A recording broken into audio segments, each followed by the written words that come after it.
Fahmi Reza was arrested earlier today over his post on the Johor region. Meanwhile, the AGC has dismissed Shafi Abdullah's claims on the 1MDB trial. Stay tuned for this and more on Kini News. Activist Fahmi Reza was arrested earlier today after being summoned for questioning by Bukit Aman. This was in connection with an investigation over his posting on X about Johor region Tunku Ismail Sultan Ibrahim. His lawyer Raj Suryan Pillai told Malaysia Kini that police have seized Fahmi's phone. He said they are working on securing his release on bail. Earlier, Fahmi had posted a photo of a police summons saying that he had been called in for questioning under the Sedition Act and the Communications and Multimedia Act. Police have called, "Let's dance," he said. According to the notice, the investigation stems from a police report lodged at the Bukit Indah police station in Iskandar Putri, Johor on December 16th. Previously, Johor state media had reported that more than 50 police reports have been lodged against Fahmi over his postings concerning Tunku Ismail. A Bersatu Youth leader has claimed that Prime Minister Anwar Ibrahim won't call for an early general election so that he can take time to rebuild his support base. Bersatu Youth Information Chief Haris Idaham Rashid said this is following Pakatan Harapan's poor performance in the Sabah state election. In a statement today, he said the results showed the coalition's declining voter support, and this had weakened Anwar's confidence in its GE16 prospects. Haris also claimed that despite introducing new policies during Harapan's 3-year tenure, the people are still unconvinced of Anwar and his government's capabilities in governing the nation. Haris also criticized DAP, which he described as Harapan's ace card. He cautioned that the party's inability to retain seats in the Sabah election could jeopardize the coalition's survival if it fails to secure the expected number of parliamentary seats in the next GE. He added that the economic gains announced by the government were not being felt by the people, and coupled with frequent corruption scandals, this had prevented the expected support from translating into votes.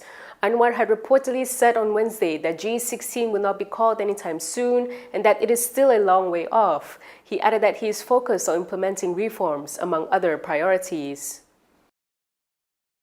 From now on, you can also listen to Kini News on Spotify and Apple Podcasts. Scan the QR code on the screen to follow us. Past Information Chief Ahmad Fadli Shari has questioned whether Prime Minister Anwar Ibrahim was preempting justice by indirectly branding Albert Tay as guilty before any court decision. This was in response to Anwar's remarks that there was growing confusion in the country, with thieves and corrupt individuals being treated as whistleblowers and elevated to the status of heroes. In a post on Facebook, he also questioned whether Anwar's former political aide, Shamsu Iskandar Akin, who was recently charged in court alongside Tay, should be labelled similarly if the same logic were applied. He stated that he is not siding with Tay, but said that we are obliged to be fair. He also accused Anwar of selectively applying moral standards, alleging that the latter continued to cooperate with those who were implicated in the scandal. On December 16th, Anwar had said that someone who steals 1 billion ringgit but later cooperates with MECC to recover a fraction of the amount should be described as a hardened thief rather than a whistleblower. He also said there now exists a culture, even among politicians themselves, where individuals who openly admit to bribing political leaders are glorified. He did not explicitly name anyone but appeared to be alluding to Tay. The prosecution will apply for a discharge not amounting to an acquittal for one drug-related charge against Namui. Attorney General Dusuki Mokhtar told Malaysia Kini that the application would be made following a negative result on the urine test of the rapper. When contacted, he said since the pathology report is negative, the prosecution will apply for DNAA for the offence under Section 15(1)(a) of the Dangerous Drugs Act 1952. He added that the prosecution involving offences under Section 39A(1) of the same on drug possession will remain. Namui, whose real name is Wee Meng Chi, was charged on October 24th with 2 drug-related offences.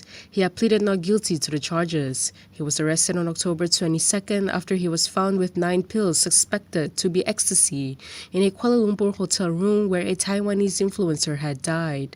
Namawi is a key person in assisting the investigation into the influencer's death, as he was reportedly the last person seen with her. If you like the stories we produce, consider supporting us by subscribing to Malaysia Kini. Click the link in the description below or scan the QR code on your screen to subscribe. The Attorney General's chambers said that all matters raised by senior lawyer Muhammad Shafi Abdullah regarding the 1MDB case involving his client Najib Abdul Razak had already been raised and argued during the High Court trial.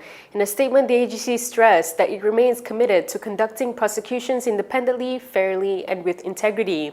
It added that all prosecutorial decisions are made based on the law and the evidence available to ensure that justice is upheld and the public interest is always protected.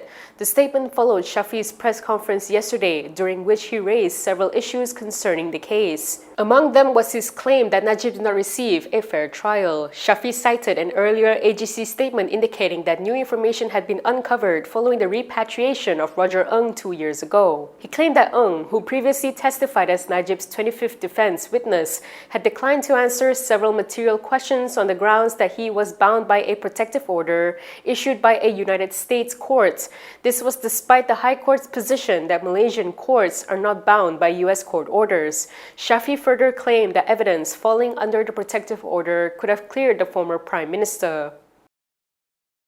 PKR Youth Chief Kamil Munim has defended the recent cabinet reshuffle, describing it as a clear signal that Prime Minister Anwar Ibrahim knows the country cannot be steered forward using the same old formula by retaining the same faces in leadership. According to Kamil, this newly formed cabinet is not just a short-term arrangement, but the very team that will carry the government into the 16th general election.